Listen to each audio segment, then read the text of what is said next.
Detail చూస్తే CM Revanth సొంత ఇలాకాలో current లేక అల్లాడిపోతున్నారు రైతన్నలు. నాగర్ కర్నూలు జిల్లాలోని బంగూరు మండలం పోల్కంపల్లిలో అన్నదాతలు ఆందోళనకు దిగారు. న్యాయమైన కరెంటు లేక పంటలు ఎండిపోతున్నాయంటూ పోల్కంపల్లి సబ్స్టేషన్ ఎదుట ధర్నా చేపట్టారు. రైతుల ఆందోళనకు స్థానిక ప్రజాప్రతినిధులు, పలు పార్టీల నేతలు మద్దతు పలికారు. ఎన్నికల్లో ఇచ్చిన హామీ మేరకు 24 గంటల కరెంటు ఇవ్వాలని అన్నదాతలు డిమాండ్ చేశారు. తక్షణమే విద్యుత్ సమస్యను పరిష్కరించకపోతే పెద్ద ఎత్తున ఆందోళనలు చేపడతామని హెచ్చరించారు. గ్రామంలో 24 గంటలు లేక చాలా ఇబ్బంది పడుతున్నారు రైతులు.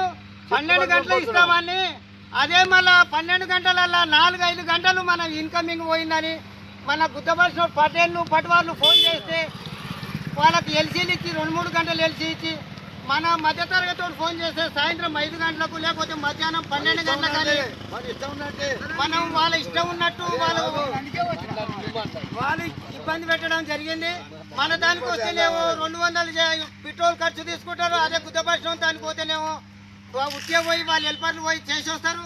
అదే పక్కన ఎన్నికల్లోనే 24 గంటలు నైటు పొద్దుగాల 24 గంటలు ఉంటుంది.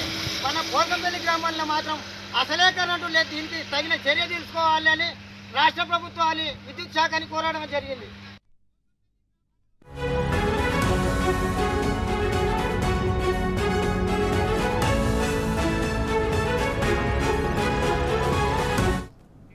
సీఎం రేవంత్ సొంత ఇలాకాలో కరెంటు లేక అల్లాడిపోతున్నారు రైతన్నలు. నాగర్ కర్నూలు జిల్లాలోని బంగూరు మండలం పోల్కంపల్లిలో అన్నదాతలు ఆందోళనకు దిగారు. ఇదే అంశానికి సంబంధించి పూర్తి అప్డేట్స్ మా ప్రతినిధి శేఖరాచారి అందజేస్తారు. శేఖరాచారి, పోల్కంపల్లి విద్యుత్ సబ్స్టేషన్ దగ్గర పరిస్థితి ఏంటి? రైతులు ఏమంటున్నారు?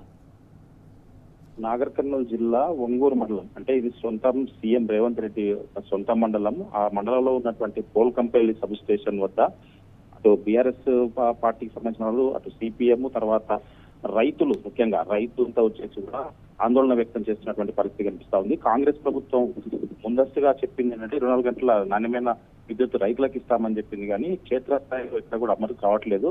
దీనికి సంబంధించి ఇప్పటికే బోర్ల ద్వారా ఆధారపడి ఉన్నాం. ఒకవైపు వర్షాలు లేవు, పంటలు ఎండిపోతా ఉన్నాయి, మా పరిస్థితి ఏంటి అని చెప్పేసి కూడా ఆందోళన వ్యక్తం చేస్తూ ఈ రోజు పోల్కంపల్లి వద్ద ఉన్నటువంటి సబ్ స్టేషన్ ముందు వాళ్ళు ఆందోళన దిగినటువంటి పరిస్థితి.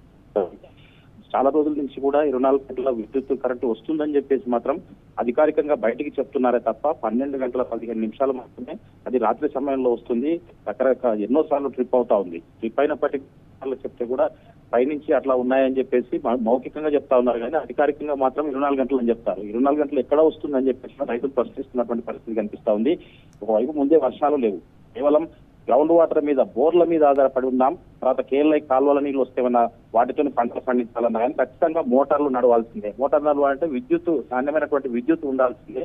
అది సక్రమంగా రాకపోవడంతో దానిపైన ఆధారపడి పంటలు వేసుకున్నాం, అవి ఎండిపోయే పరిస్థితి వచ్చింది. మాకు ఏంటి పరిస్థితి అని చెప్పేసి కూడా వాళ్ళు ఆందోళన వ్యక్తం చేస్తున్నటువంటి పరిస్థితి కనిపిస్తుంది. ఒకవైపు ధర్నాకు కూడా దిగినటువంటి పరిస్థితి కనిపిస్తా ఉంది. ఇక్కడ క్షేత్రస్థాయిలో అయితే అనేక ఇబ్బందులు పడుతా ఉన్నాము.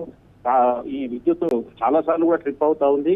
ఒకవైపు రాత్రి సమయంలో ట్రిప్ అవుతా ఉంటే మోటార్లు ఆన్ చేసి వస్తాం, మళ్ళీ ట్రిప్ అవుతే మళ్ళీ పొలాల కాడికి వెళ్లాల్సినటువంటి పాత రోజులు కనిపిస్తా ఉన్నాయి అని చెప్పేసి కూడా వాళ్ళు ఆవేదన వ్యక్తం చేస్తున్నటువంటి పరిస్థితి కనిపిస్తా ఉంది. ఏదేమైనప్పటికీ నాణ్యమైనటువంటి విద్యుత్ ప్రభుత్వం, కాంగ్రెస్ ప్రభుత్వం మేనిఫెస్టో చెప్పినట్టుగా ప్రస్తుతం చెప్తున్నటువంటి ఏదైతే 24 గంటల ఉచిత విద్యుత్ ఉందో అది కూడా ఆ తరహా 24 చెప్పిన విధంగా అమలు చేయాలని చెప్పేసి కూడా రైతులు డిమాండ్ చేస్తున్నటువంటి పరిస్థితి కనిపిస్తా ఉంది. లేని పక్షంలో పెద్ద ఎత్తున కూడా ఆందోళన చేస్తామని చెప్పేసి కూడా వాళ్ళు ప్రభుత్వాన్ని డిమాండ్ చేస్తున్నటువంటి పరిస్థితి కనిపిస్తా ఉంది.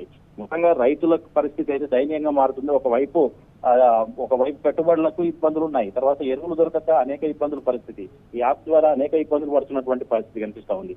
తర్వాత రైతు బీమా పరిస్థితి దేవుడెరుగు, రైతు బంధు కూడా సక్రమంగా కాలేదు, రుణమాఫీ సక్రమంగా కాలేదు.